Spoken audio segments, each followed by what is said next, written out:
Nous sommes dans le chapitre de calcul de coût de revient complet. On avait travaillé sur un cas confection pro et là il s'agit de réaliser un exercice assez simple pour revoir cette méthode de calcul de coût de revient complet.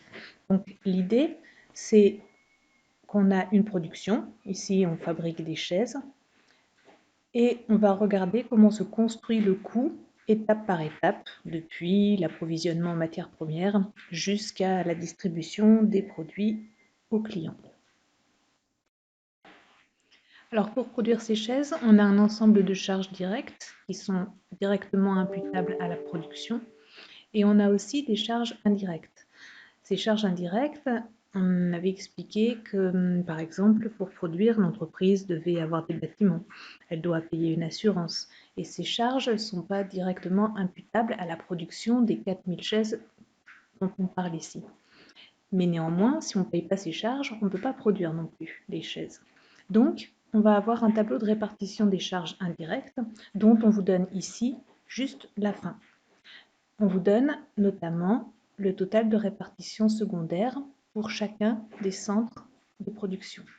Donc par exemple, pour l'approvisionnement, on avait un total de charges d'approvisionnement de 5 000 € que l'on va répartir suivant le nombre d'unités d'œuvre.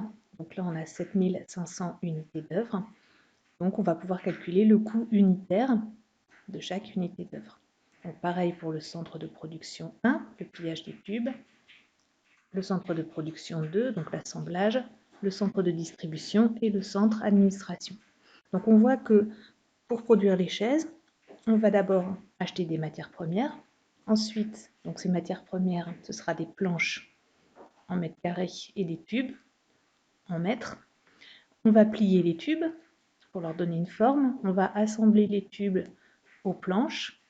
Puis, on aura la distribution des chaises et on a aussi un centre qu'on appelle administration, donc qui va correspondre à tout le travail administratif lié à la production. La première chose dont on va s'occuper, ça va être dans le tableau de répartition des charges indirectes, de calculer le coût de chaque unité d'œuvre. Pour l'approvisionnement, on va calculer le coût de chaque mètre ou mètre carré de matière achetée. Donc on avait un total de 5 000 € pour 7 500 unités. Donc pour chaque unité, on aura un montant de 5 000 divisé par 7 500, à savoir 0,66 €.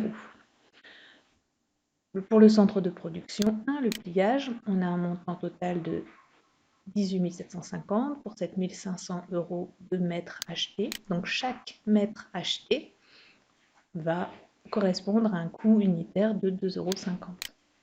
Pour le centre de production 2, on avait un montant total de répartition secondaire de 19 000 €. L'unité, c'est par lot de 10 chaises. Donc on avait 1240 lots de 10 chaises. Donc chaque lot de 10 chaises représentera un coût d'assemblage de 15 € par lot. C'est pareil pour le centre de distribution, donc 15 625 divisé par 4 215 unités vendues. Chaque unité vendue représentera un coût de 3,70 €. Et enfin, pour le centre d'administration, on aura 9 centimes par euro d'unité vendue. Donc une fois qu'on a complété ce tableau de répartition des charges indirectes, on va pouvoir commencer à calculer le coût de revient complet. Donc la première chose que fait l'entreprise, c'est d'acheter des matières premières. Donc elle va acheter 1000 m² de planches à 2 € le mètre et 12 000 mètres de tubes à 1,50 € le mètre. Donc on va pouvoir calculer le coût d'approvisionnement. Donc on a dit qu'on achetait 1000 m² de planches à 2 € le mètre carré et 12 000 mètres de tubes à 1,50 € le mètre. Donc on peut calculer le montant total des achats de planches, donc 1000 fois 2, et les achats de tubes, 12 000 fois 1,50 €. Donc ça, c'est pour les charges directes. Mais on a vu juste au-dessus qu'on avait des charges indirectes. d'approvisionnement. En effet, il faut rajouter 67 centimes par mètre carré ou mètre de matière achetée. Donc, on a dit 0,67 € par mètre ou mètre carré de matière achetée. Alors, combien j'ai acheté de mètres carrés de planche? J'ai acheté 1000 mètres carrés de planche. Et j'ai acheté 12 000 mètres de tubes. Donc, le montant des charges indirectes sera de 1000 fois 0,6667. Alors, je vous rappelle qu'on garde bien 4 chiffres après la virgule ici, parce qu'on va multiplier par des montants importants. Et donc, si on n'avait que 2 décimales, on aurait des arrondis qui donneraient des résultats trop vagues. Donc, pour avoir le coût d'acquisition des matières premières, on va additionner les charges directes d'approvisionnement et les charges indirectes. Donc 2000 plus 666 et ici 18 000 plus 8000. Donc, que va faire l'entreprise de ces matières premières? Elle va les mettre en stock. Donc, on va faire des fiches de stock, notamment si on a déjà un stock initial. Or, on a un stock initial de planches. Donc 100 mètres carrés de planches pour un montant total de 15 €. Donc on va pouvoir faire une fiche de stock. Donc on a dit qu'on avait un stock. Alors je vous rappelle, pour les fiches de stock, on a les entrées, donc ce qu'on avait en stock initial et les achats, et les sorties. Donc en stock initial, on a dit qu'on avait 100 mètres carrés pour un coût total de 15 €.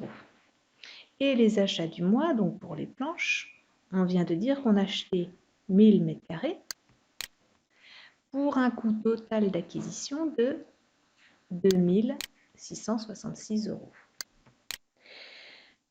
Alors, ça veut dire que le coût unitaire de ce que je viens d'acheter et le coût unitaire de ce que j'avais en stock initial n'est pas forcément le même. Donc, je vais calculer le coût moyen de toutes mes unités en stock. Donc, je calcule la totalité de mes unités. Donc, je vais avoir 1100 unités pour un montant total de 2681, c'est-à-dire la somme de ça.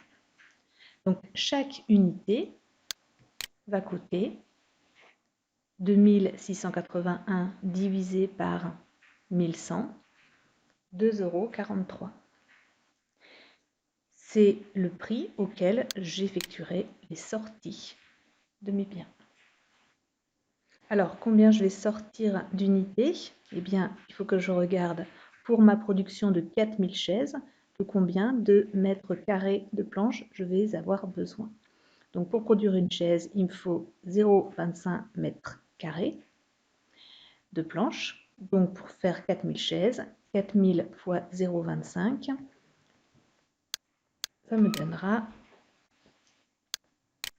1000 mètres carrés. Donc, 1000 mètres carrés à 2,43 €, ça me donne une valeur de 2437. Si je veux finaliser ma fiche de stock, puisque j'avais un total de 1100 unités et que j'en ai sorti 1000, il va en rester en stock final 1100 moins 1000, 100 unités.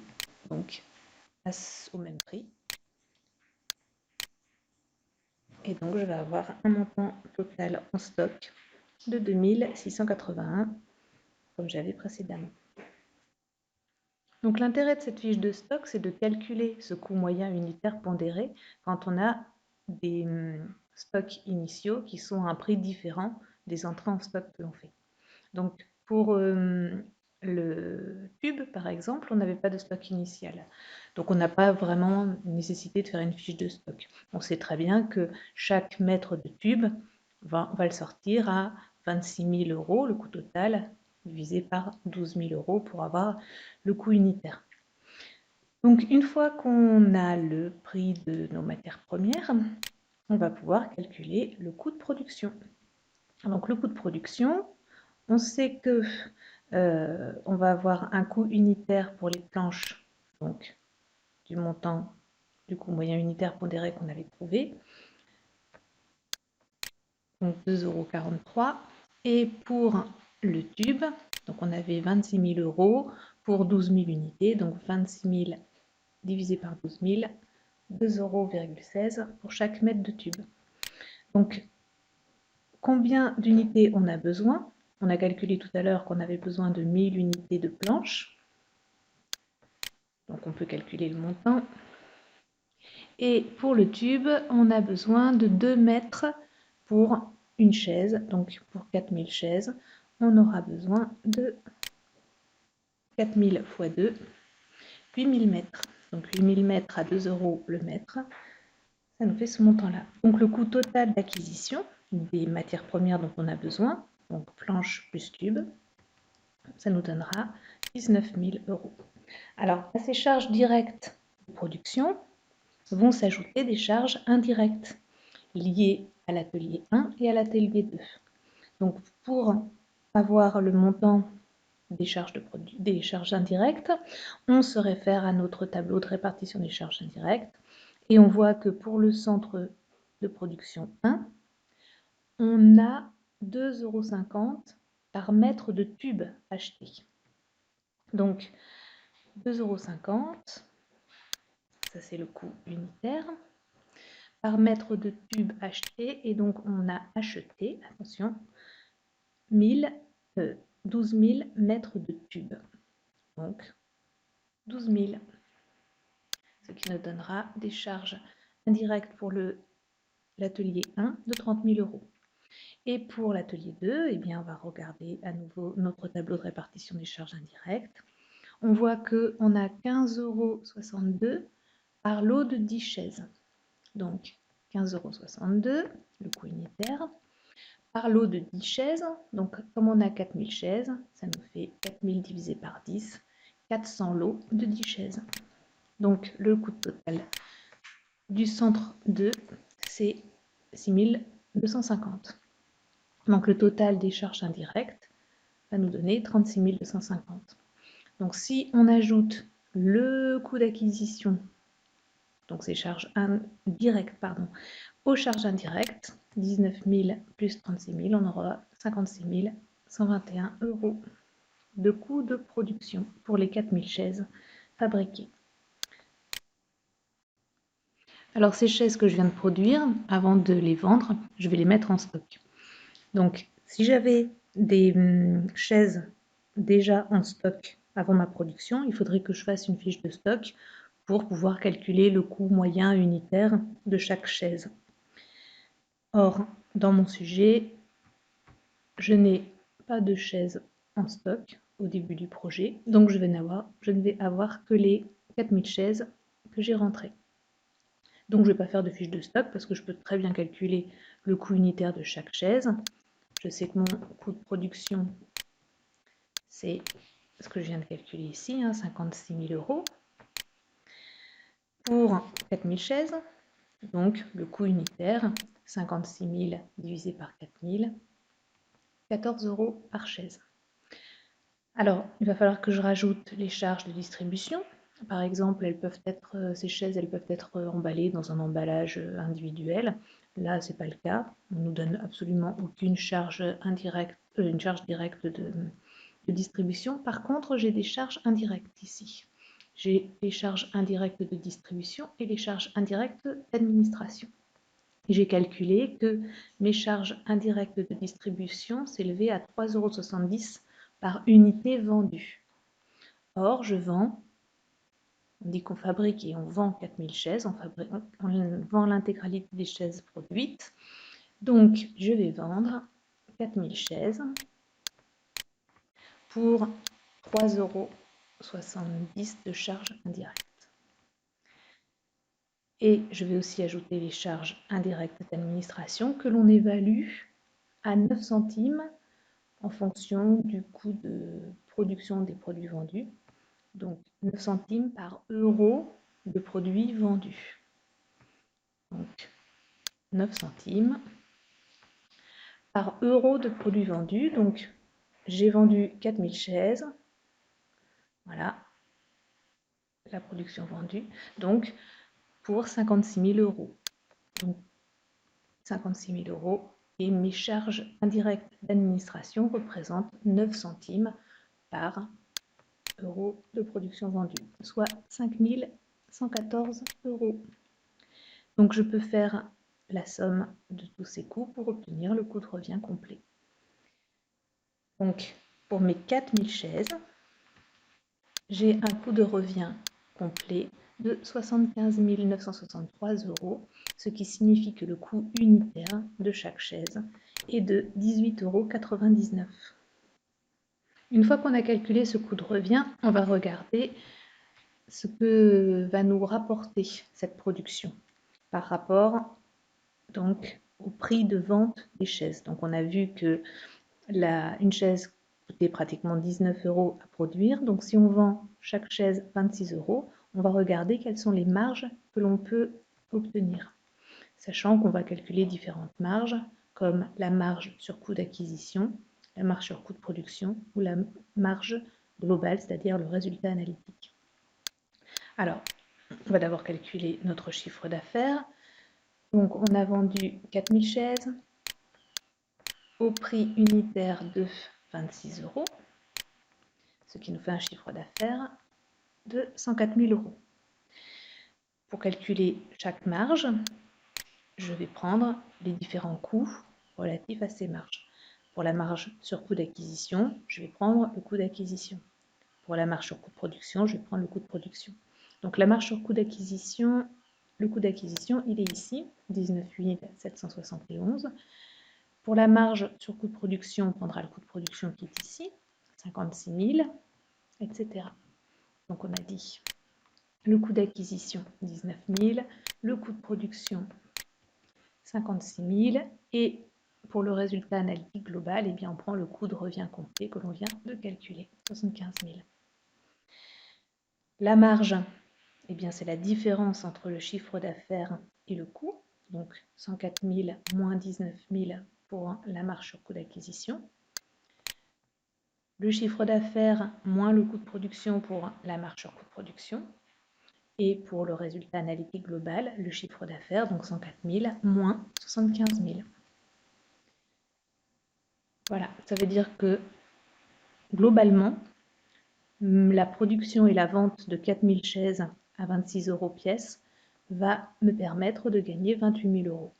Donc je peux calculer ces marges de façon unitaire. Il suffit juste de diviser les marges par le nombre d'unités vendues, c'est-à-dire par 4000. Voilà. Et donc, chaque chaise me rapporte 7 €. On peut aussi calculer les taux de marge, donc en pourcent. Donc un taux de marge, c'est la marge que l'on a réalisée, par exemple 84 000, mais par rapport au chiffre d'affaires, c'est-à-dire divisé par le chiffre d'affaires. Et donc multiplié par 100 pour avoir un taux. Donc 84 000 par rapport à 104 000, ça représente 80%. La marge sur coût de production représentera 46% du chiffre d'affaires. Et la marge globale représentera 26% du chiffre d'affaires. C'est-à-dire que cette marge de 7 €, ça représente 26% du prix de vente. 28 000 €, ça représente 26% du chiffre d'affaires. Donc on observe que ce taux de marge est assez satisfaisant et donc l'entreprise peut réaliser cette production pour la vendre.